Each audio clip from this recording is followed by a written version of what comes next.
The skinny on termites. So in our area, termites are prevalent, right? The closer you get to the water, the more common they are. And a lot of that has to do with the water table. Obviously, you know, the water table being higher up, there's more activity and, you know, chances of termites being in the area. Blue Water Bay is notorious for being a termite haven. And one of the old fables, not sure if this is true or not, but I heard this from an old developer, is when they developed the neighborhood, there were basically, they took all of the trees and everything and they kind of pushed them to the back of the property, right? They pushed them back, and guess what else they did? They fucking buried them. They buried the trees. Well, guess what? With a high water table and all these old, dead, decaying trees, what did you do? You built a freaking nest for these termites, right? You built a haven for them. They're attracted to the water, and you got decaying wood, two things they love. So that's one of the old fables here in the area about the blue water area as far as termites go. And now we're gonna get into some of the other things that we wanna warn you about when it comes to termites. Termites can get everywhere. There's no specific, it's like, oh, they're only here, they're only there. There's a couple things to look for though. If you've got a water source, right? A water source is actually going to attract the termites. And I think we've talked about this previously, but we bought our house in Blue Water and we found termites around a old chimney that we were removing. And lo and behold, what happened was the termites were living inside of the chimney. They actually were inside of the chimney, and it was because the chimney cap was leaking. So the chimney was holding water. So literally the termites were attracted to the water and they just, migrated basically right to that water source.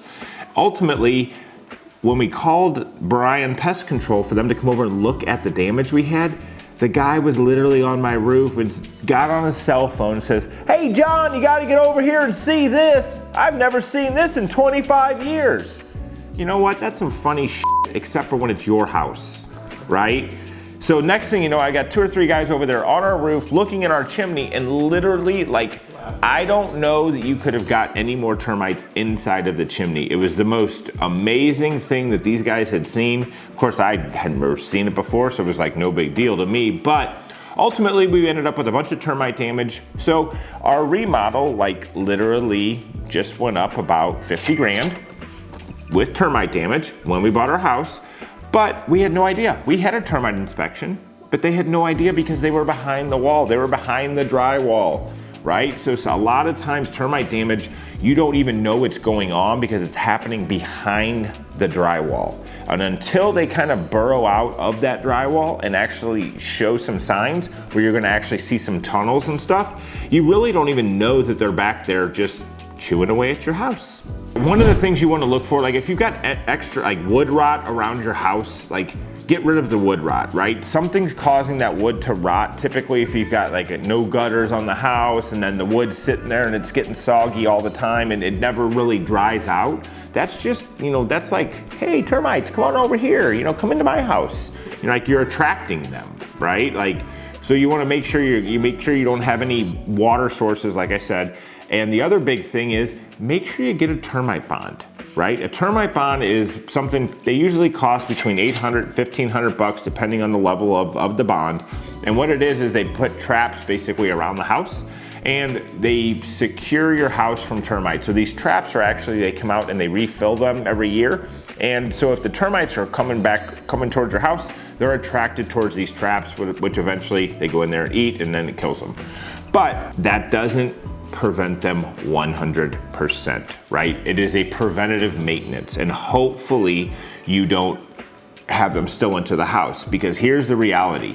We had a termite bond on that house, our house, with the issue in the chimney, and ultimately the termite bond did not cover it. So the bond is actually like an insurance policy. They put these traps out there, then if termites do get into your house, they are liable, the bond company is liable for some sort of reciprocation for repairs, right? Unless you have a water source, and that water source is your fault. So could I really hold the termite company responsible for my chimney cap that was negligence from the previous owners that they didn't get it fixed. Can I hold them responsible for that? No. So as soon as they saw that water source, they went, ah, we don't have to pay shit. Another thing to think about with termites in our area, and it's funny, I got the inside scoop from a couple termite guys, is we have swarmers here. Usually, I believe it's like in the May time frame, that they fly around and they swarm and they'll come in basically in your attic, in through the vent, the gable vent, and they'll fly in, and next thing you know, they're coming out like your light switches and coming out your lights in your bathroom. Like we've always had them, somehow they creep down through and they end up dying in the cover in our bathroom light. My daughter goes in there, termite! She's all freaking out, right? But reality of it is, these are swarmers. These aren't the kind that are really gonna do any damage, and it's a yearly kind of a migration type thing. But it's funny as shit because I was talking with a buddy of mine who works at a termite company, and he says that after these swarmers come, it usually lasts like 2 or 3 days. The next day they'll get to work and they'll have like 60 frickin' voicemails on the office phone. Oh my God, my house is getting infested by termites. Because what happens is we get a lot of people moving to the area in the springtime. Well, guess what? They'd never heard about it. Nobody warned them about the swarmers. So next thing you know, they think it's like, attack of the termites!